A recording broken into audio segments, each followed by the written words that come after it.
When you travel, never wear brand new shoes, and unless you're the one paying, don't travel with relatives. When you're asking someone for a favor, the simpler you dress, the better.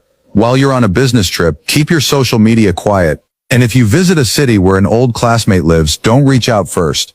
If you really want to see them, book lunch for the day you're heading back. Do you know why? Stick around because this story explains everything.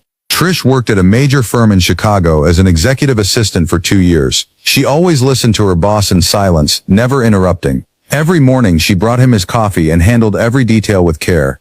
One day she accompanied her boss, a multi-millionaire entrepreneur, to negotiate a $30 million deal. All the details had already been settled between her boss and the client's general manager, a man named Mr. Walker.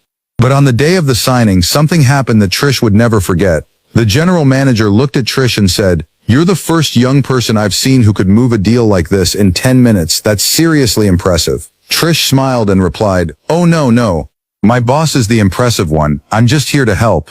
Instantly the general manager's face turned cold. He said, "I need to think about this a little more. Let's talk another day." Then he turned around and walked back to his hotel.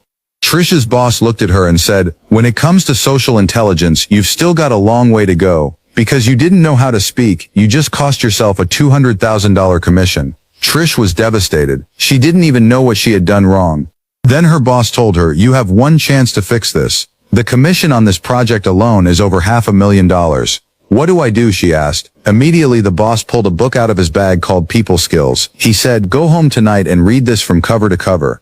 Every answer you need is in there." The next day, as soon as they sat down, the general manager said, "Young lady, I didn't expect you to be this persistent. You remind me of my younger self." Trish instantly remembered what she had read the night before. She calmly said, "Mr.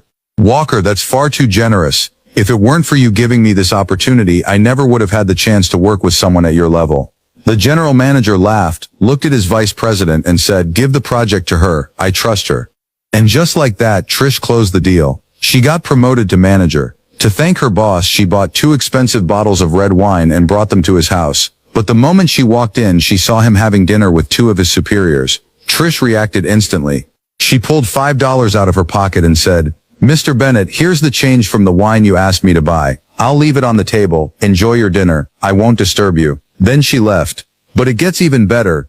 The next day, Trish invited her boss to a high-end restaurant. As they walked in, the waiter said to Trish, "Manager, your private room is on the 2nd floor." Her boss laughed and patted her on the shoulder. "Wow, now you look more like the boss than I do." Trish calmly replied, "You're joking, you're the boss, I'm just your employee. Besides, this waiter is smart, he knows you don't skip the chain of command when you speak." Her boss burst out laughing.